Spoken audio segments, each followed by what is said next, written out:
Paşinyanı hakimiyyətdən salmaq üçün keçmiş prezidentlər əməkdaşlıq eləyəcəklərmi? Hazırda müxalifətdə olan ikinci prezident Robert Koçaryanla üçüncü prezident Serj Sarkisyan arasında ciddi fikir ayrılıqları var. Aprelin 29-da tələbələrlə görüşən Koçaryan deyib ki, müxalifətin konkret məqsəd ətrafında əməkdaşlıq etməsi prinsipcə mümkündür. Amma seçkiyə birlikdə getmək ona real görünmür.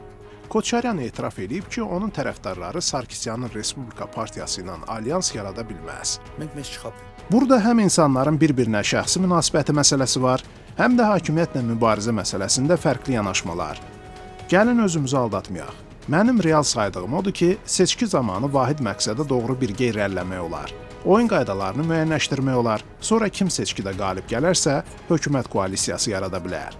Amma bizim başqa bir müxalif qüvvə ilə alyans yaradıb 15-20 maddə ətrafında razılığa gəlməyimiz real deyil. Koçaryan siyasətdən getməyəcəyini hələ bu ilin fevralında demişdi. Bildirmişdi ki, onun Ermənistan bloku bütün seçkilərdə iştirak eləyəcək.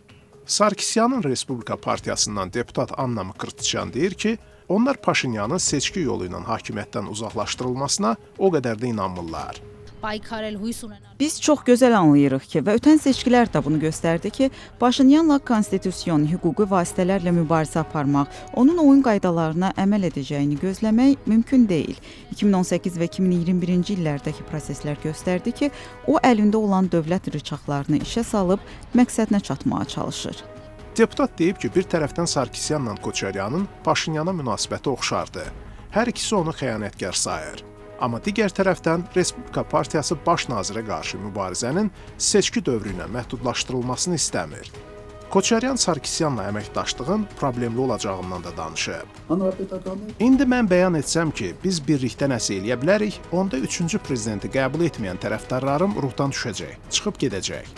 Məncə üçüncü prezidentin komandasında da oxşar vəziyyətdir. Sarkisyan özü də bu məsələyə dolayısıyla münasibət bildirib. Bizim məqsədimiz aydın və dəyişməzdir. Əgər vaxtilə bizimlə çiyin-çiyinə döyüşənlərin indiki təslimçi hakimiyyətə münasibəti fərqlidirsə, onda yollarımız ayrıla bilər. Bu günlərdə xəbər yayılıb ki, Robert Koçaryan bir neçə həftə öncə Moskvaya səfər edibmiş və hətta Rusiya prezidenti Vladimir Putinlə də görüşübmüş.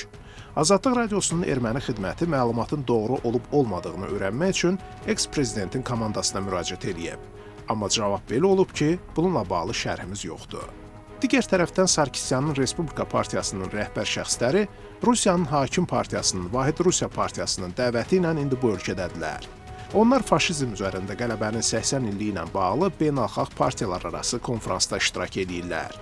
Partiyanın təmsilçisi Eduard Şarmazanov Rusiyadan öz Facebook səhifəsi vasitəsilə bildirib ki, Respublika Partiyası ilə Vahid Rusiya Partiyası arasında münasibətlər indi yeni mərhələyə daxil olur. Gözlənilir ki, baş nazir Paşinyan da tezliklə Moskvaya Rusiya prezidentinin dəvəti ilə səfər eləyəcək. O 9 may qələbə günü ilə bağlı tədbirlərdə iştirak eləyəcək.